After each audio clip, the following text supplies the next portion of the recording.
Mr. Helmer for 3 minutes. Madam President, the committee's amendments urge the EU to introduce a common consolidated corporate tax base. This is clearly intended as a move towards a harmonised corporate tax rate. Now, in a free market context, Madam President, competition is always a good thing, and tax competition between jurisdictions is always and everywhere a good thing. Any attempt by governments to harmonise taxes is a conspiracy by those governments against the interests of taxpayers. The effect of such tax harmonisation is always to increase taxes, to reduce the competitiveness, in this case, of European economies, and ultimately it is the individual consumer who pays more because these costs are simply passed on.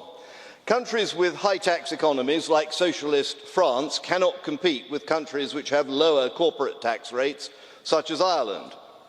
The EU's solution is to destroy globally competitive business environments because it envies them.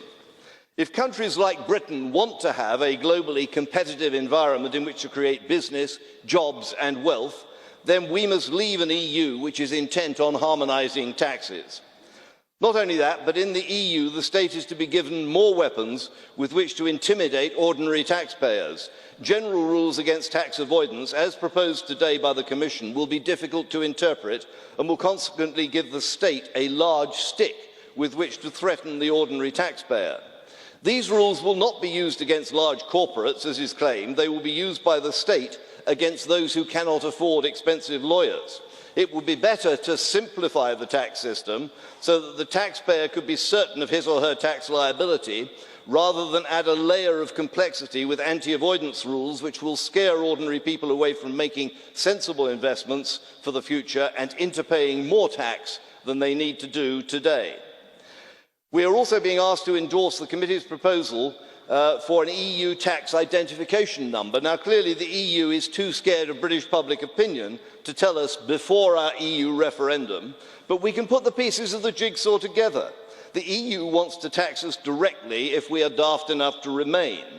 The report recommends an EU-wide withholding tax and an EU exit tax, added to which are proposals in committee for a global register of assets held by individuals. Put these things together and you have the necessary building blocks for a wealth tax on citizens. The prospect of a financial transaction tax is also being discussed in working documents aimed at creating a Eurozone budget.